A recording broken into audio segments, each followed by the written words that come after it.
Welcome to the Windows Computer and Technology channel, and to explain and express how bizarre sometimes PC users and users of computers and devices are. There's a really interesting story that I find funny, and at the same time, I don't even know why Mozilla addressed this in any way, because it's a non-issue. But tons of people are going crazy over it. And it's about a feature that was already there, but a simple change by Mozilla, people went wild and didn't want it.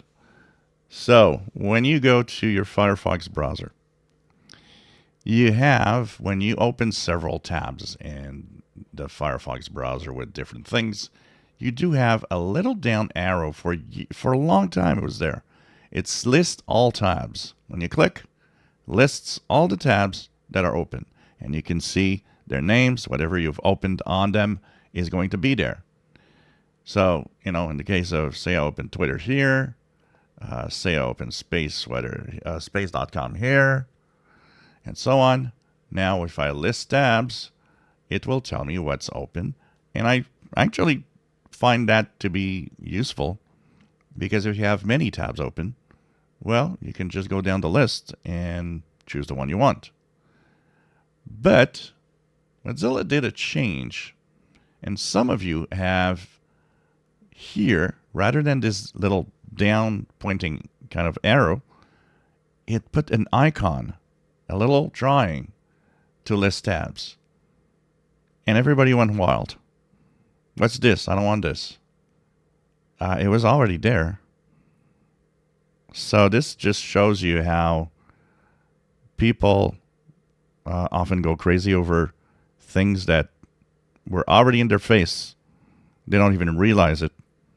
And just shows you that, this way of thinking sometimes of how a browser, how a piece of software needs to look is very, very interesting from person to person.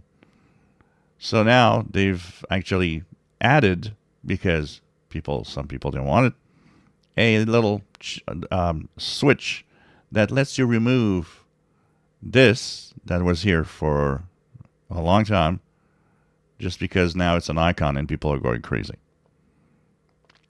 Great example of how people may have way too much time on their hands using a PC sometimes and start looking at things that don't matter. If you enjoy my videos, please subscribe, give us a thumbs up. Thank you for watching.